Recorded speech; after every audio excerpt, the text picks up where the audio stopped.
Good evening to all our viewers. Thank you so much for joining us. My name is Samantha Castle, and I'm the Senior Manager for Alumni Relations at the University of Pretoria. Welcome to another exciting edition of our online alumni events. Today's discussion is the first in the LeadUP Alumni Thought Leadership series, which brings together a panel of topic experts, including UP alumni. As you are aware that many of the businesses across South Africa are reeling the effects of the COVID-19 pandemic. Business owners are having to make very difficult decisions as they try and save the livelihoods of the employees and their own. Today, we invite you to listen to 5 leading UP academics as they deliberate on turnaround strategy and business rescue for struggling businesses. This discussion will be moderated by Aubrey Masango, who is a very well-known media personality as well as a 702 radio presenter. But before we delve into the discussion, I'd like to welcome our Vice Chancellor and Principal, Professor Tawana Kupe, to give a warm welcome to you, our alumni. Over to you, Prof. Kupe. A very good evening to all our alumni and those who have joined us this evening. This is a wonderful occasion for us to present an esteemed panel of UP alumni to discuss these very difficult issues in this very difficult time, where the economic problems cause businesses to be stressed and distressed, and therefore whether we can find out what strategies we can use to get out of this situation. Allow me also to inform you that proudly our Faculty of Economic and Management Sciences, where some of our esteemed panelists are professors and academics, turned 100 this year. This is their centenary. It's a leading faculty, produces some top people in various business sectors. Second, I would like also to inform you that our business school continues to do very well. We were ranked 38 in the Financial Times for executive education. And this has been happening for over so many years. Leading business school in South Africa and Africa will also make an input into how we can deal with this very difficult situation. I would also like to acknowledge UP Center for Entrepreneurship, which is in the Faculty of Economic and Management Sciences. Professor Antonitis, who's a panelist, is a person that is responsible for what I'm acknowledging, and him and his colleagues, is the launch of the National SMME Support Portal for Struggling Businesses. At UP, if we can bring knowledge and our skills and expertise to bear in improving people's lives, business sectors, and society as a whole, we do. I'd also like to encourage people to join our forthcoming discussions. On the 23rd, for example, we were discussing on the about what the budget might bring. Will it bring relief to struggling businesses and our economy in general and people in general? Or the day after the budget is presented on the 25th, a post-budget analysis with some of the top experts. Allow me to end by saying, again, to acknowledge our Alumni Relations Office for leading in creating these particular events. And also last but not least, a very warm welcome. Enjoy this show. We love your support. This is a great university. It's going to transform our lives, sectors, the continent, and make a contribution to the world. Thank you. Thank you, Prof. Kupe. As I conclude, I encourage all our alumni to make sure you sign up to our award-winning UP Alumni Connect platform and gain access to job opportunities, internships, and news while networking with fellow alumni. Remember, this is a live stream event, so don't forget to drop us a comment to let us know that you're here. In addition, feel free to ask questions by tweeting and using our hashtag UP Alumni. Once again, thank you for joining us. We look forward to your comments and online engagement. Over to you, Aubrey.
Good evening. Can you hear me?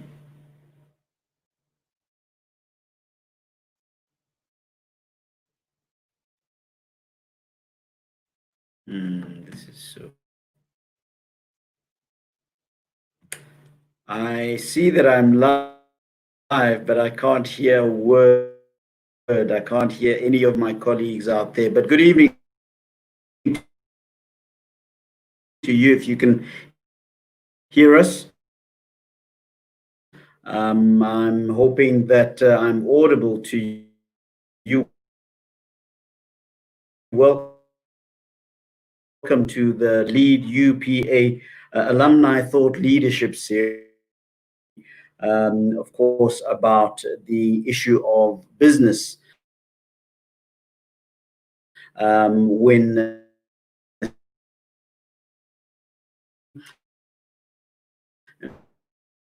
whether or not they are ready. Do you hear me? It appears. All right. Our tagline this evening is going to be, is your business struggling? Discussion on turnaround strategy and business rescue. And I'm hoping that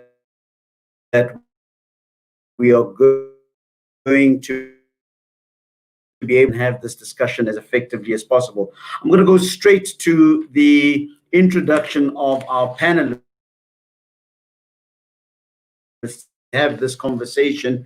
I have Professor Alex Antonitis, who is the head of the Department of Business Management at the University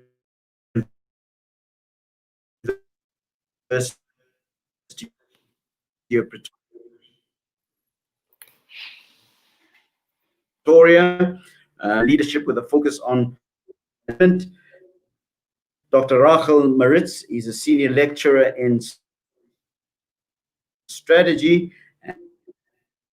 and Dr. Wesley Roslin Smith, who is a lecturer in corporate strategy, turnaround management, and business analytics.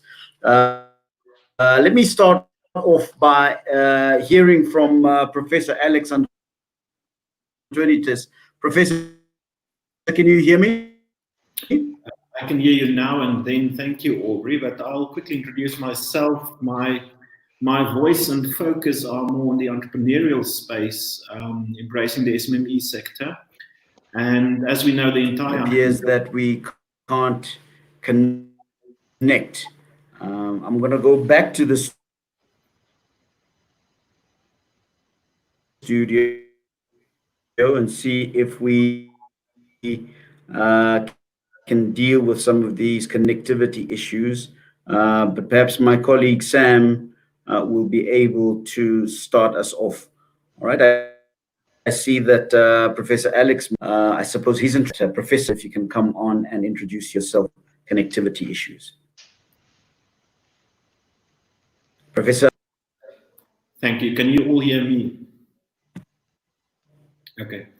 Thank you, Aubrey. As mentioned, I'm the head of the Department of Business Management, and my voice this evening and focus are more on the entrepreneurial space, embracing the SME sector. And as we know, the entire entrepreneurial ecosystem is negatively affected in a very short time frame, and in each and every contributing element. No business plan projected the harsh impact of COVID. So we entered a phase where a significant portion of our entrepreneurs have to rethink and restart business, revamp business models, and for many pivot into new unknown market areas. It's also a rather new application of the design thinking process, framing not only new offerings, but also new business architecture. And in a positive context, we have to discuss certain positive things this evening as well.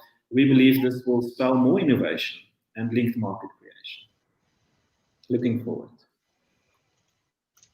Thank you very much, and apologies for the technical delays we're experiencing.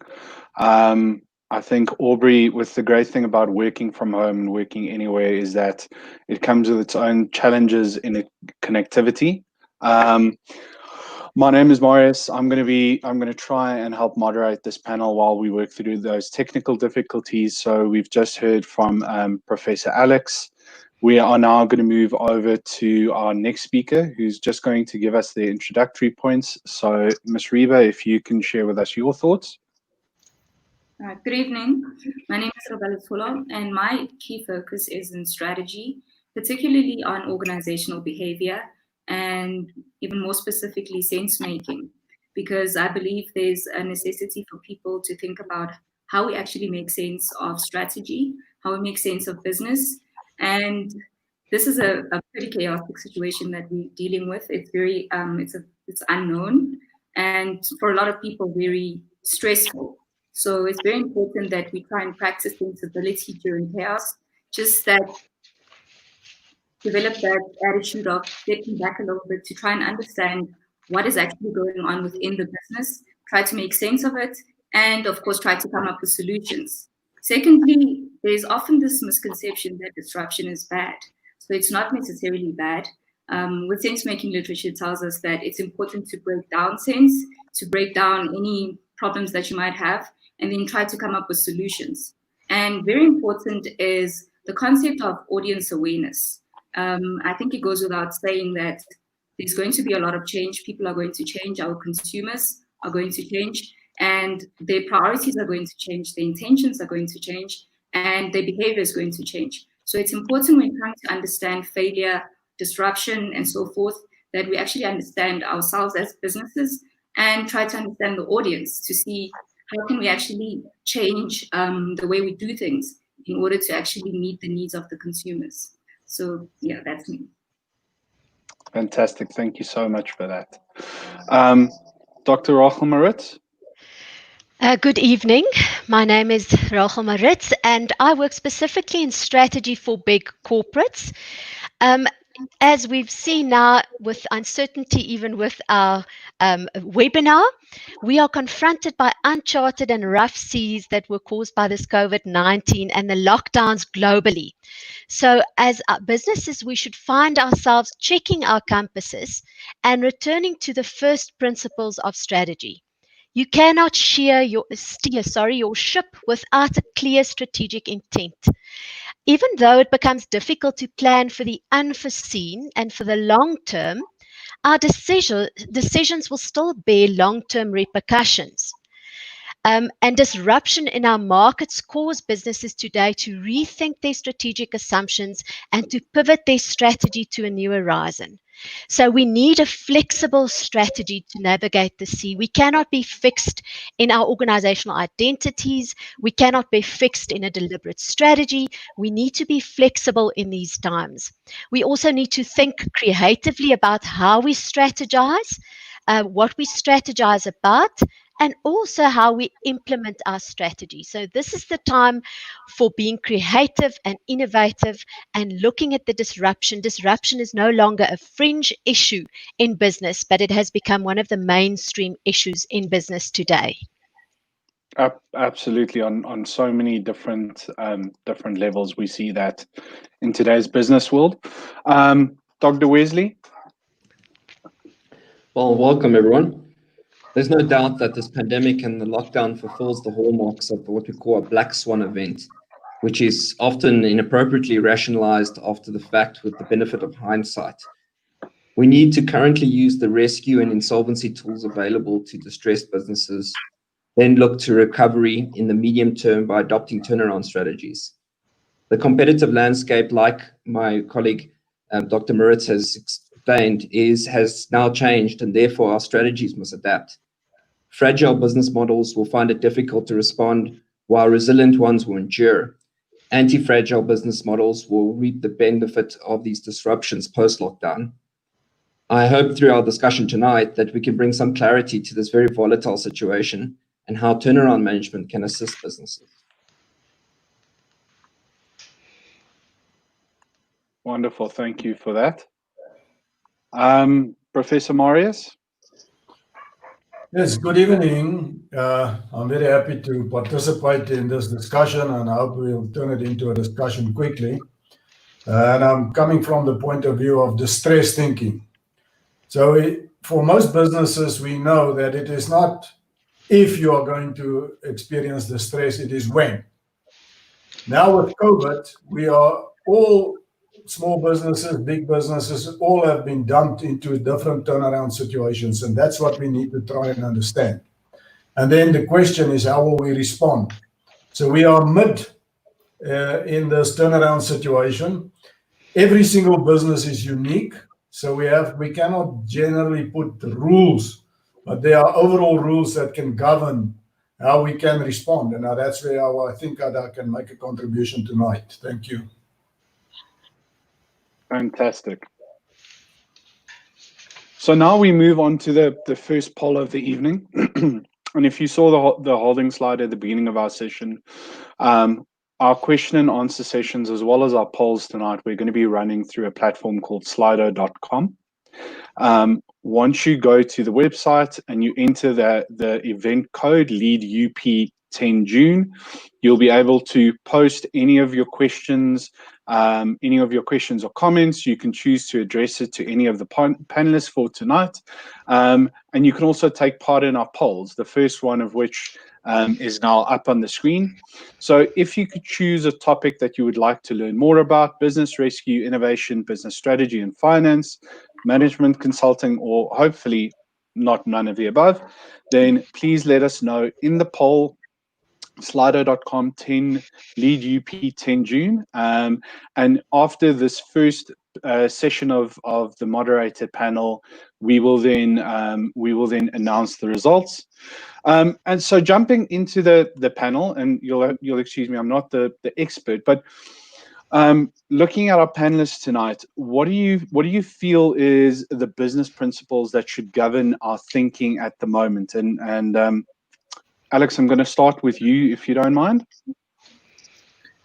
Marius, I think the best person for this is actually Rachel, Dr. Moretz. It's a field more on the strategy side, and I will latch onto a discussion in terms of the entrepreneurial side of business principles just after that. Fantastic, Rachel. In terms of strategy, Marius, it's important that we do not discard the strategy that we have for the future. Our time horizons might change, because in strategy we always say that you need to plan for the longer term future, but that might change. So you might have a shorter time horizon, but as far as direction setting is concerned, a strategy is still very critical. So we might find that we still have our top-driven strategic intent, so that still needs to be in place. Your company needs to know where it's going. This is not a time to be unsure of what your direction is, but you should also accommodate a more emergent approach to strategy, where strategy can evolve from a bottom-up approach as a business principle. So you'll have more internal experimentation, you've got more autonomy for your managers, and you allow them to experiment with new solutions and new ways of doing things within the guidance of your overall strategic direction and strategic intent. Perfect. So I think on the main question for tonight, something that a lot of businesses are facing at the moment, what is business rescue and what does it actually entail? Who would maybe like to start on that question? Yeah, maybe Wesley is the best person to answer the question, but I can introduce it to say that business rescue is a formal process that has been instituted to address distressed businesses. It is slightly different from turnaround, where we do informal processes and apply techniques early in the distress phase. Business rescue is almost like intensive care actions that we take to really try to save a business that is in distress. I don't know whether you want to add to that, Wes. Yes, well, I think that kind of helps distinguish it from the overall theme of turnaround, is that business rescue is one of, you would go for formal turnaround, which is business rescue as a last resort. Typically, you're not going to jump into rescue as soon as the first signs of distress, because it's typically a hostile environment. It's creditor driven. And what a lot of directors need to be aware of is that once you enter the business rescue process, you relinquish all your control to a business rescue practitioner. So I think there's also an important distinction that needs to be made here between business rescue and liquidation. While both of them are insolvency procedures, rescue is aimed at trying to recover the business. That's the primary purpose behind it.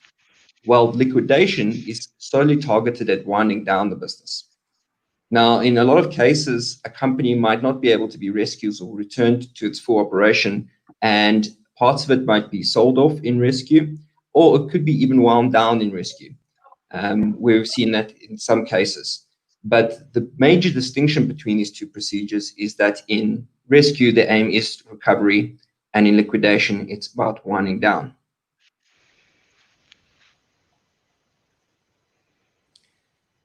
Perfect. So there's a few examples that we see at the moment. Obviously, the most famous of those, South African Airways. We know Comair through Kalula.com and British Airways are busy undergoing the business rescue at the moment. So what are they really looking to do, and what changes would they normally look to affect in situations like these?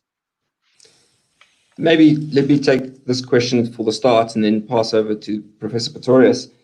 You know, it's a great example of two companies, SAA and Comair, both in business rescue, but for entirely different reasons. Whereas SAA, we all know, has got operational issues that have led to its underperformance over a number of years, and where the rescue practitioners are trying to fix the performance of the business. Comair, on the other hand, has entered business rescue as a result of the lockdown. It was a company that was performing relatively well before the lockdown, and because of the lockdown, they found themselves now in distress. Essentially, what they're trying to do here is buy themselves time, and that's one of the advantages that business rescue offers businesses, is it can buy yourself a bit of time, breather room to weather the storm. What you do need to realize, and something I did mention earlier, is that it's still a creditor-driven process. So while you can buy yourself, the first 30 days or 60 days by just filing for business rescue, it is going to end up at a vote of creditors whether they're going to extend the process further. So if you are in a situation where you can negotiate with your creditors, it's an open forum, everyone is willing to support the business, then try avoid formal turnaround. Business rescue, try to do it informally with various means. But if you are in a situation where you are facing difficulties with various stakeholders and struggling or you have multiple creditors, then business rescue can organize that and through a structured process. Professor Pretorius, I don't know if you want to add to that. No, not really, Wes. You're covering it well. I think the big thing is that people must realize when they have distress, and in the Act it is clearly stated that if you cannot pay your creditors, or now or in the next 6 months, you have financial distress and therefore you have to file for business rescue if you believe that you have a reasonable prospect of saving the business. If not, then you probably have to go for the liquidation option. So that's how the thing works. So for me, it is about understanding the distress. What is the distress in your business? Do you still have a business that you can save? Now, after COVID, we know that people they are executing business activities, but they don't have businesses anymore. But the directors often do not want to acknowledge that. So we have a very complex problem that we are facing for people to make a choice of, am I trying to turn the business around? Should I go for business rescue? Should I require the safety of the net that business rescue is giving us and the protection? So it is quite complex, but you have to first understand what is your distress level of your business. And for that, we would apply techniques, simple techniques like a fire assessment that will quickly tell you what is the level of the business before we can even start to make choices. Remember, strategy is about making the choices. So where are you going? What are you going to do? And what are you not going to do? So you mentioned the term there, a fire strategy. I'd love to dig a little bit more. Just what does that mean for us in a quick minute? Well, it is a fire assessment. It's almost like it's maybe associated with the concept of the fire sale. It is a quick thing. When people phone me and they say my business is in trouble or in distress, I ask them questions over the telephone, and there's 12 questions which convert into a score on a score sheet, and it tells you where you are and what you can do now. What is the severity of your distress, for example? What is the causality of the distress that is acknowledged in that process, so that you can understand. It's about sense making. Do you understand what happened to your business? Because the business that you had before COVID is probably not the business that you have today. And very few people understand that. They still want to start up their old businesses. Those old businesses are probably not going to work. You have to restart. You have to think entrepreneurially now about where are you going? Do you still have that business? So the fire assessment is just the starting point of that. And I'm sure, Professor Antonitas, that we can make that available on the SMME portal site for people to apply. And I can help them with the interpretations if it's necessary. It's not a problem. That's fantastic. Now, talking about SMME, what legislation governs business rescue in South Africa? It's obviously it is a formal governmental mandated process. And what are some of the key elements that actually bring out this legislation? Okay, I'll take this one for the start. Well, first of all, business rescue can be found. All the details of business rescue can be found in the Companies Act of 2008 in Chapter 6. It's a fairly straightforward piece of legislation. It's not too lengthy or complicated, and I think it's worthwhile for any director, or actually every director should be familiar with the process of business rescue. And the primary reason for that is, first of all, understanding beforehand what are the pros and cons to going into business rescue, as well as using it as part of a greater turnaround strategy. Remember that a lot of people have this misnomer that business rescue is this magic wand that's just going to solve all the issues in the business. And unfortunately, it's not the case. It is highly, companies that file for business rescue have limited resources, are usually in quite a thick of conflict with their stakeholders, and it's quite a process for this business rescue practitioner to even make sense of what's going on, let alone start implementing any turnaround strategy.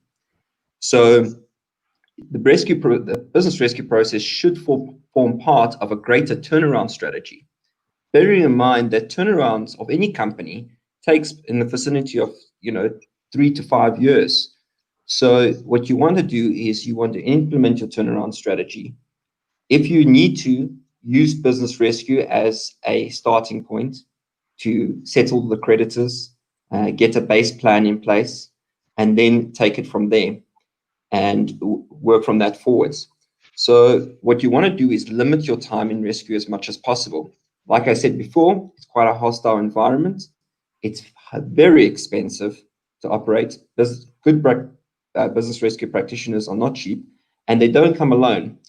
They come with a full team of experts ranging from legals to financiers to CAs, the works. So that whole team comes in, and it can be quite a drain on a already distressed business. Perfect. Thank you so much for that. So I want to take a quick break. We've just finished our first poll.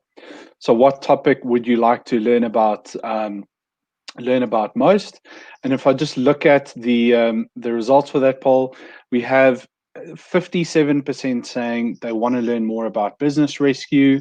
We've got 53% on business strategy, then innovation, and then management consulting. So we'll use all of that information to help us guide future sessions where we can try and really delve into each of those topics specifically.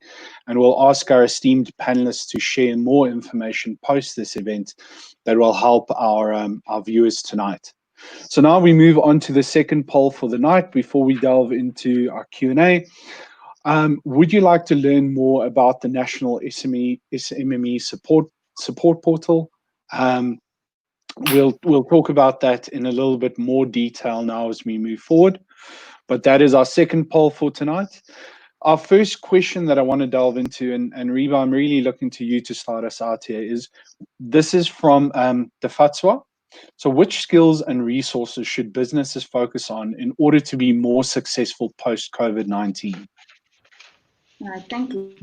So as I indicated in my introduction, it's the importance of breaking down sense, or the importance of actually valuing disruption.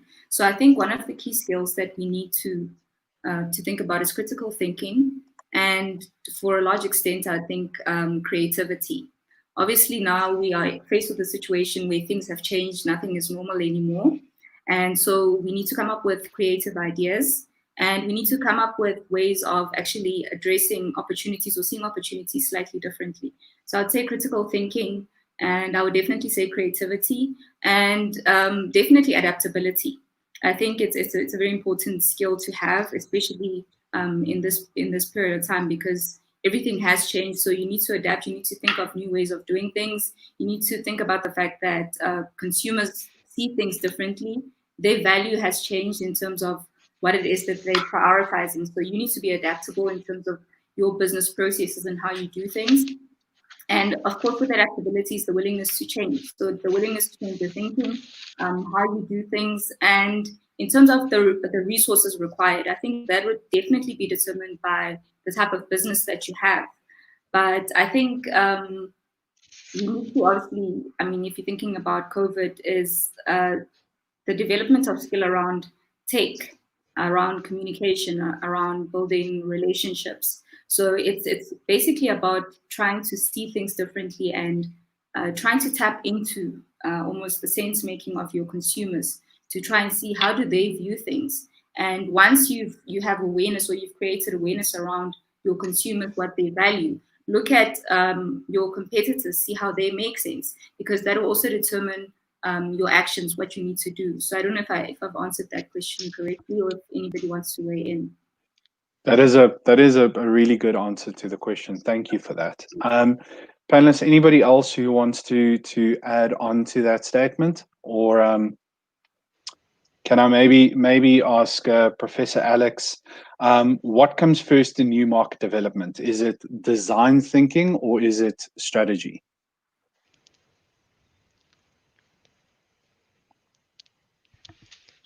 Professor Alex, you're muted.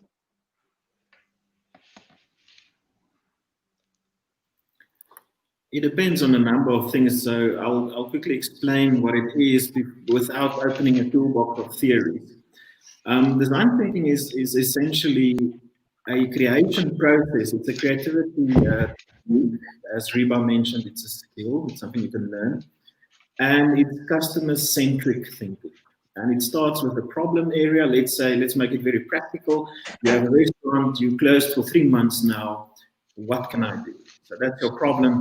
And design thinking is a process where you go through a number of iterative steps, guiding you through the creative thinking and critical thinking, and essentially co-create with your customer.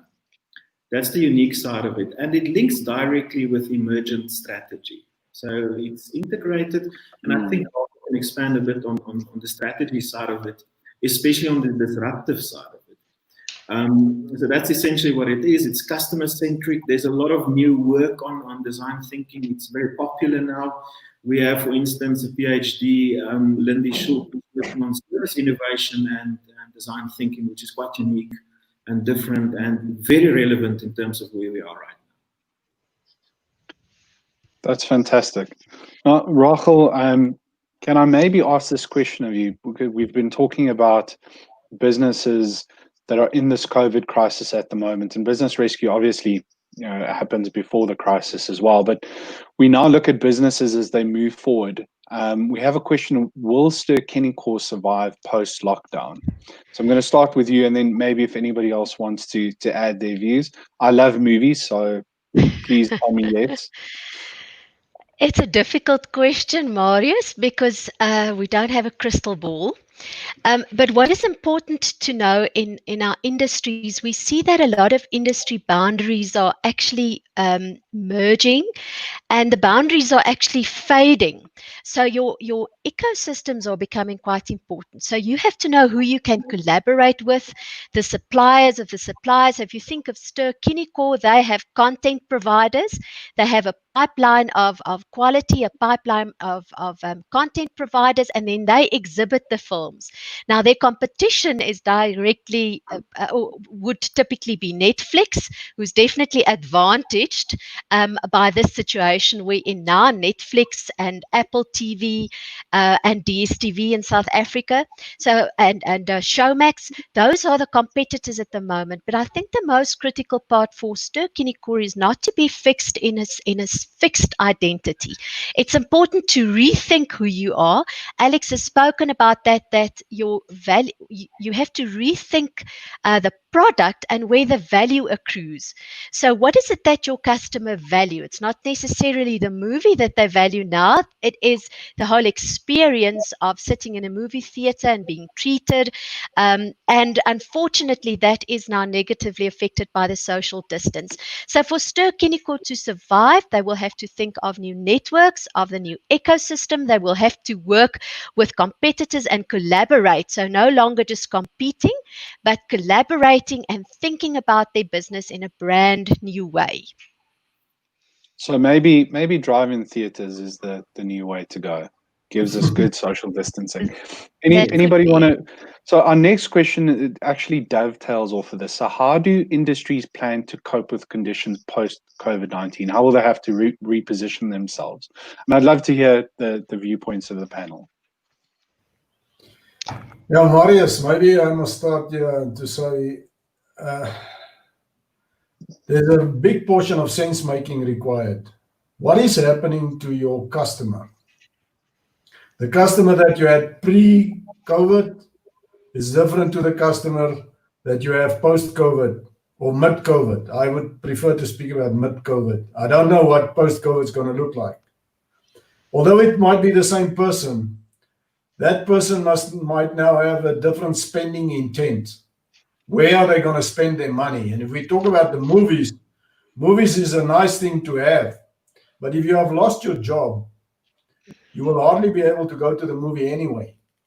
So you have to understand what really happened to your customers and what are you doing for your customers and where is their spending priority going to be in the future.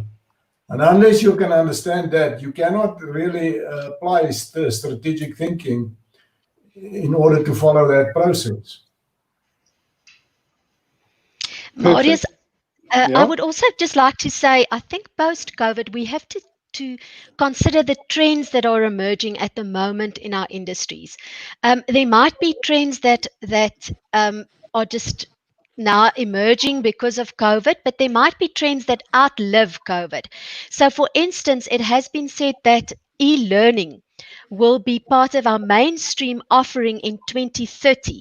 But we've seen that trend has now been accelerated by the COVID pandemic, and our e-learning has become quite prominent. So that trend has accelerated. That's an area where organizations an industry that organizations could consider. NASPAT has already signaled in the media that they are considering that particular market as an management system provider, the system provider for e-learning. There could be companies that consider the content part of e-learning, and there might be trends in your organization, for instance, this online webinars or online meetings that you might feel is more efficient than actually flying your team members from one province to another. So that might also be a trend that outlive the pandemic, and that we should consider when we think of the future of the industries that we work in. Rachel, I think to add on to that is that we've got obviously, the movie industry that's being disrupted. We've got education that's been disrupted. Another field is gyms. How much business are the gyms going to be able to recoup after the people have been able to work out at home for the last couple of months. I mean, in business, we talk about the dangers of having a stock out and having customers, play around with competitors' products and then having, a dropout with regards to them coming back. But this can also apply in regards to whole industries now after post lockdown, is that people might now have their entire behaviors changed and industries will be negatively affected and others obviously positively affected. Yeah. Can I come in here as well, please? Absolutely. Quite an interesting coincidence, the late Clayton Christensen, I think any business person knows him, with his disruptive innovation, coining that term, but in his work, The Prosperity Paradox, it's so relevant now because he mentioned there that we can't fix poverty, and we'll see more and more poverty due to this. We're not fixing it, but it will come from investing in innovations that create new markets. And I'm very interested in this trend, like what Rachel mentioned there. We are creating and will create new markets here. And one thing one has to look into is the principle where entrepreneurs should embrace, especially entrepreneurs, looking into, for instance, changing expensive products into more affordable by capturing, like you said, the non-consumer. And we have very good examples already of companies who make masks for 10 Rand, sell it for 10 Rand with the same value than a mask for 80 Rand. We have a small clothing factory in Mamelodi, part of our Mamelodi Business Clinic and Incubator, who can provide a low-cost mask at a very much lower margin, but a lower price as well to a high-end market. But they're hampered by the supply chain obstacles and so on, but also non-realizing corporate orders and so on. But it's a new market for them. It's a brilliant new entrepreneurial opportunity as well. We also have a last example is in the service industry, where photographers are doing live funeral streaming, which is a new trend, and due to physical distancing, an opportunity making money out of it as well. Absolutely. So, deviating from the formal questions, I think there's a great question that's been posed for us. So what resilience should be built into organizations to be better prepared for future hardships, if possible at all? And Reba, if we can maybe start with you or Rachel. Reba, would you like to start? You can start and I'll weigh in. All right. In terms of resilience and the flexibility that we should build into organizations, I think it's important that we rethink the way that we implement a strategy. I've read recently about the Bank of America that is now rotating their staff members in the organization. So instead of having a fixed job, they actually now have what they call mission critical projects, and the staff members can actually tender their skills on a particular project. So your organization becomes a marketplace and no longer fixed in positions, because positions have changed and jobs have changed, but you rotate a position and you work on a project. So you break a project down into mission critical tasks. So that is rethinking your organization. Also flexibility, building a more flexible workforce is important. I've been told this morning of a company called recruitmymom.co.za. It's a company that was started by an entrepreneur called Philippa Geard. And what she did was to say that a lot of women, female workers, actually leave the formal workforce after they've become mothers, but they have the skills and they've got the abilities. So she started a recruitment agency focusing on the moms out there who'd like to work from home. Previously, we've been a bit reluctant to think of a flexible workforce working from home, and we were all fixed in this mindset of working 8 to 5 or 8 to 4. But now we've seen that it's actually workable. It's a situation in our businesses that can work. We can have flexibility. We can work at different hours, and we can focus on something new. So that kind of flexibility is quite critical. The first thing in building resilience is getting rid of the inertia in organizations. So how do we change our mindset? Now, there are different ways of doing that. One way is what they call the bean way. You enable certain behaviors, BE for bean.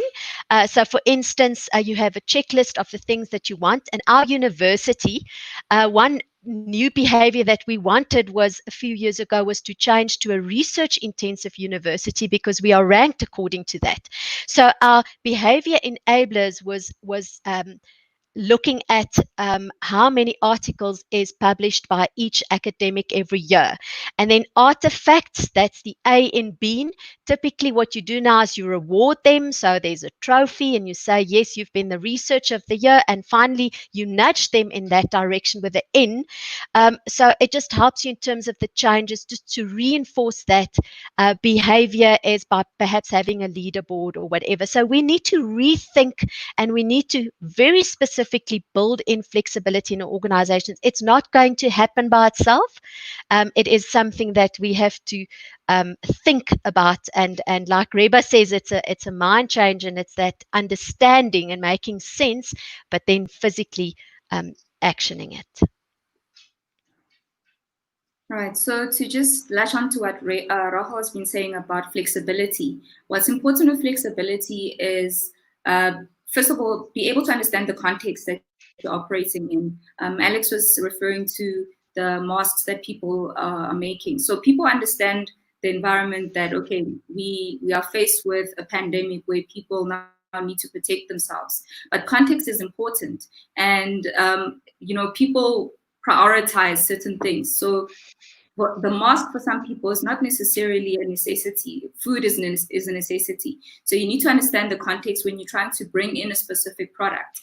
So with context, then you build adaptability around how you do things and how you actually assist your consumers. And I was reading something this morning on how Apple is using sense making in trying to sell their products. And now Apple is generally seen as it's a premium product.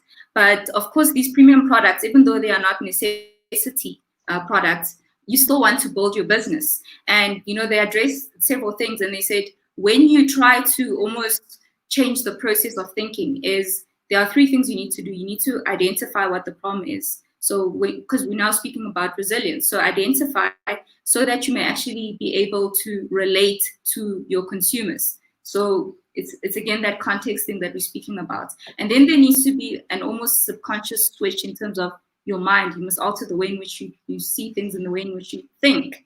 So with that, it's about bonding with the consumer.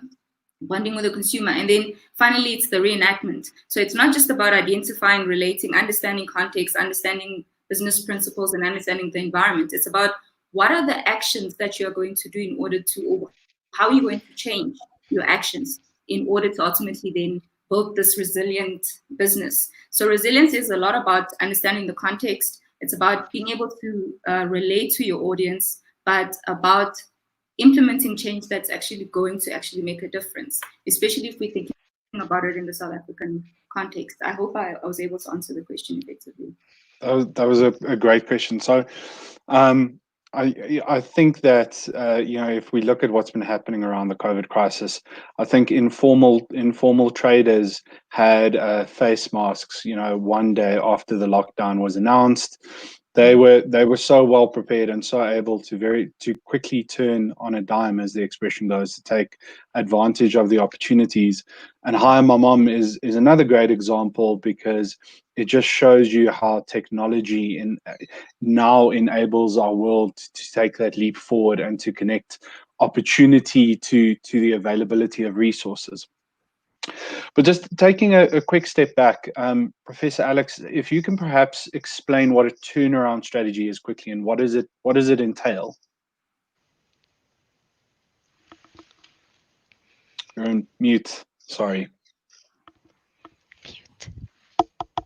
I think it's more Marius and Wesley Field. They will know. I'll be creative and just focus on innovation as part of turnaround. It's most definitely not only that, but it is a big component of turnaround. They know all the red flags in the process and also the process as such. So maybe Marius, can you just quickly give us a run through in terms of the process? Yeah, if we look at the process, there are various phases in a turnaround process. The first one is that you must understand what is your situation, the turnaround situation. For that, you need to do some analysis. You have to really understand where you are coming from, what caused the distress, how severe is the distress, what is the origin of the distress. And unless you understand those things, you cannot go to the next phase. But basically, the next phase would entail what we call retrenchment as a phase, where and retrenchment is not a case of retrenching people, it's retrenching of the use of resources. And then there's the entrepreneurial phase that follows on that, to say, where are we now going and starting and doing this and making choices of what we have to do and what we don't have to do. So it's basically a three-phase process. But that first one, if you get that wrong for the specific business, because every business is unique, then you're missing the point. You cannot apply generic things, although they exist.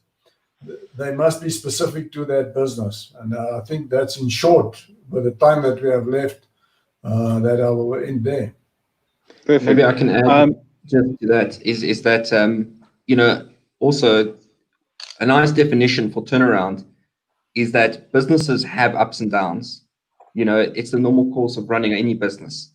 The distinction between running a business through its ups and downs and turnaround is that the nature of decline is that the ordinary management cannot stem the decline of the business.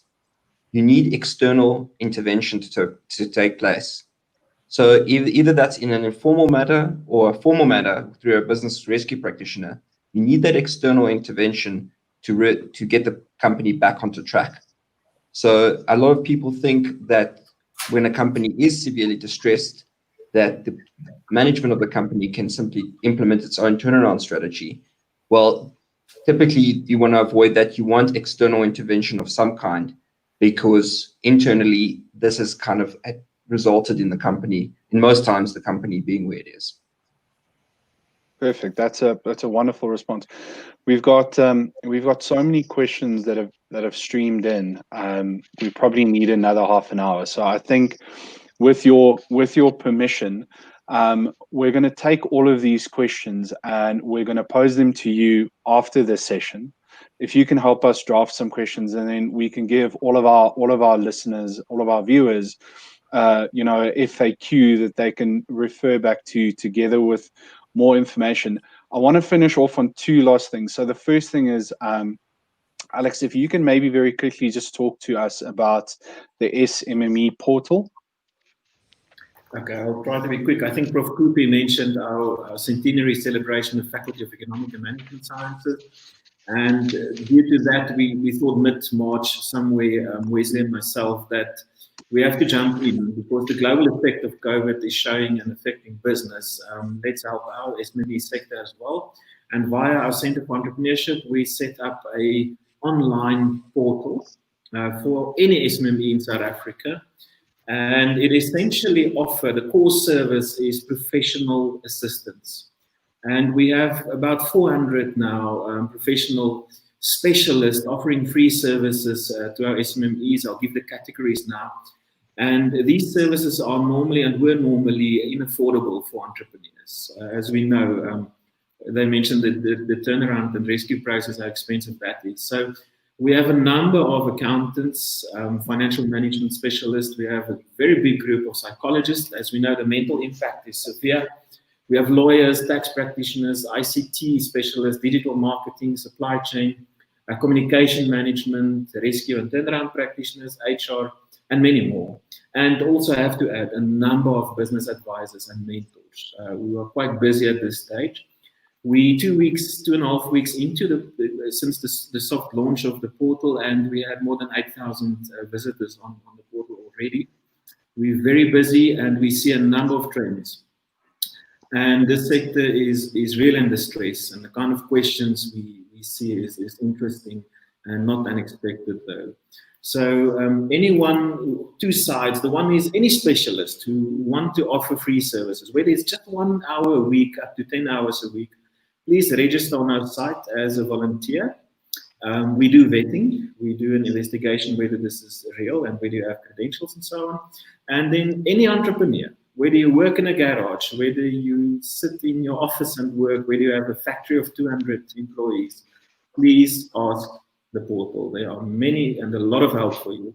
And these guys offer it for free. So we have to have this as a program and not a project to assist this sector industries. That is absolutely incredible and well done on such an amazing initiative. As an SME, I'm certainly going to go have a look and draw from the experience.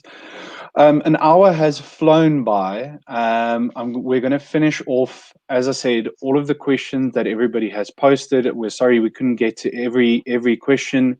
Those we haven't answered, we'll add it onto an FAQ together with a link to the SMME portal, as well as those 12 questions that were mentioned around the FAST method. We'll add all of those into an FAQ and share it with everybody afterwards. I want to close off from our panelists just saying thank you. And I'm going to ask each of you to give us one final remark on the last question. What should small business owners in South Africa be looking to do and focus on strategically over the next, and it says 3 to 5 years, I'm going to say over the next year in order to remain relevant. So we're going to start with Alex, then Rachel, Reba, Marius, and Wesley. Start realizing you are creative. All of you are creative. Apply that. Think new, think different. And most important, ask. That's why we have that portal, ask. Even when you panic, we have psychological help. When you have marketing assistance, if you don't have a website or online presence, please ask. That's what we should do right now.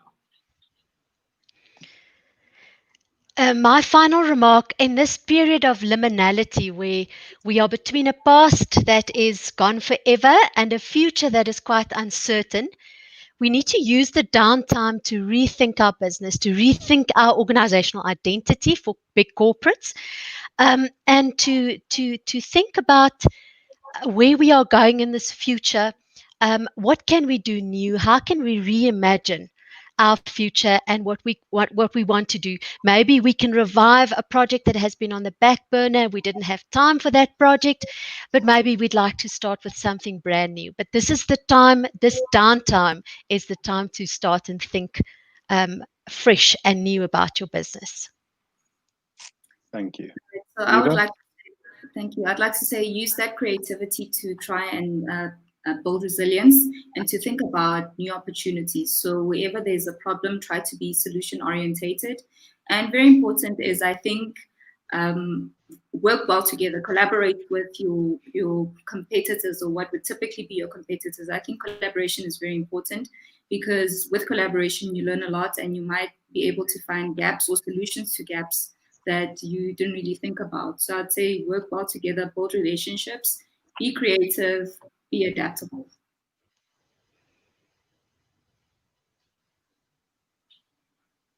Perfect. Marius? From my side, I would like to say, if you want to build up a resilient company, you have to be aware of what's going on around you, especially with all the disruptors that are appearing. Some were on the horizon, some are in our midst at the moment. Once you are aware of them, you can prepare. So that's the next step. Awareness, preparedness, and then you have to take the right actions. You don't have to just talk about it. You have to take the right actions, which is the difficult part of making you after you've made your choices. So to be a resilient company or to become resilient, that is how you would have to approach it. I think from my side, for small businesses, just remember that when industries are disrupted, small businesses have the advantage of being able to adapt faster and are more agile. So you're best placed to take advantage of many of the opportunities that are going to arise post-lockdown. I think something that we've also learned from hosting the support portal is that there is a lot of help out there. Ask for help. The business community is willing to support businesses. Talk to your suppliers, talk to greater business, and you will be surprised how supportive everyone is. Amazing. Everybody, thank you so much for this session. We appreciate all your valuable inputs.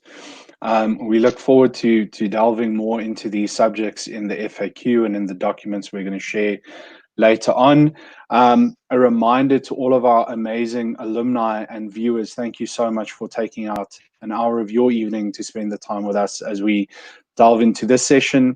Our next LeadUP event is going to be on the 17th of June at 2 o'clock South Africa time. We're going to be focusing on COVID-19 and the implications for food security in Africa. So please join us. We'll be putting the event on the University of Pretoria LinkedIn page tomorrow. And then today's event, as well as future planned events, are all brought to you by the Alumni Relations team. So thank you, Sam, who did that welcome for us in the beginning.